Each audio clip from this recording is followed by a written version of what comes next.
Taste the Daily.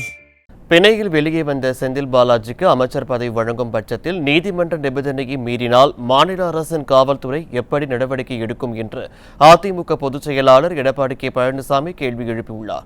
Salem மாவட்டம் ஓமலூரில் செய்தியாளர்களை சந்தித்த அவர், ஸ்டாலின் எதிர்க்கட்சித் தலைவராக இருந்தபோது செந்தில் பாலாஜியை ஊழல்வாதி என்று குறிப்பிட்டதாக தெரிவித்தார். திரு செந்தில் பாலாஜி ஜாமீன் கிடைத்தவுடன் முதலமைச்சர் திரு ஸ்டாலின் அவர்கள் அவருக்கு செய்தி வெளியிட்டிருக்கின்றார். அந்த செய்தியிலே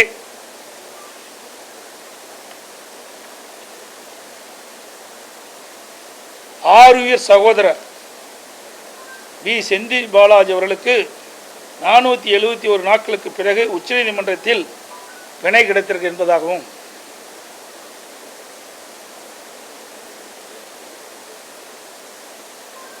இரண்டாவது அவரை வருக வருக என்று வரவேற்றும், அதோடு உன் தியாகம் பெரியது, உறுதி அதனினும் பெரியது என்றார். தியாகம் என்ற சொல்லுக்கே மரியாதை இல்லாத போச்சு. ஊழல் வழக்கில் குற்றம் சாட்டப்பட்டு அமலாக்கத்துறையால் கைது செய்யப்பட்டு சிறையில் இருந்து ஒருத்தர் வெளியிலே வருகிறார் என்று சொன்னால், ஒரு நாட்டுடைய முதலமைச்சரே தியாகம் என்று பாராட்டி என்று சொன்னால், தியாகத்தினுடைய மதிப்பு மரியாதையே போய்விட்டது. தியாகம் என்று சொன்னால், நாடு சுதந்திரம் பெறுவதற்காக தன்னையே அர்ப்பணித்துக் கொண்டு உயிர் நீத்த அந்த மாமனிதருக்கு தான் தியாகம் என்ற சொல் பொருந்தும்.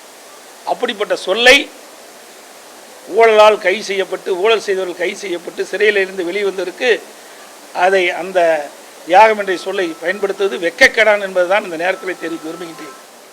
உச்சநீதிமன்றத்தில் ஏற்கனவே ஒரு வழக்கு நடைபெற்றுக் கொண்டிருக்கின்றது. அவர் ஜாமீன் கேட்டு வழக்கு தொடர்ந்தார். அந்த ஜாமீன் இதில் 7 நிபந்தனைகளின் அடிப்படையில் தான் அவர் வெளிவந்திருக்கிறார்.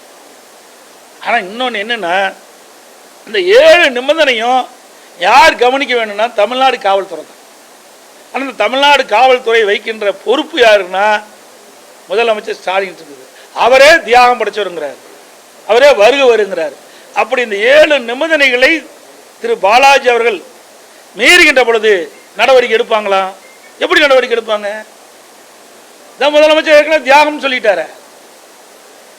ஆக இந்த 7 நிபந்தனைகளை மீறுகின்ற பொழுது ஜாமீன் ரத்து செய்யப்படும் என்று அந்த நிபந்தனையின் அடிப்படையில் தான் உச்சநீதிமன்றம் அவருக்கு ஜாமீன் வாங்கியிருக்குது திரு பாலாஜி அவர்களுக்கு. ஆக அவர் ஒரு பொறுப்புக்கு வந்தா வர்றாங்களா இல்லையாங்கன்னு நமக்கு தெரியாது.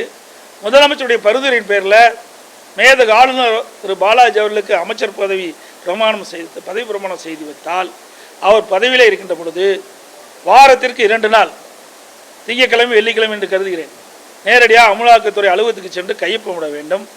மாதத்திற்கு ஒரு முறை சனிக்கிழமை என்று அந்த விசாரணைக்கு அழைக்கப்படும் போது செல்ல வேண்டும் என்று சொல்லியிருக்கிறாங்க. அப்படி ஒரு அமைச்சர் பொறுப்பேற்றுகின்ற பொழுது எப்படி காவல்துறை அவர்களை கையாள முடியும்? அவர் ஏதாவது நிபந்தனைக்கு மீறினால் தமிழ்நாடு காவல்துறை அவர் மீது நடவடிக்கை எடுக்குமா? எடுக்காதே. ஏன்னா முதலமைச்சரே அவருக்கு வரவேற்கிறாரு, முதலமைச்சரே தியாகம் என்று சொல்றாரு.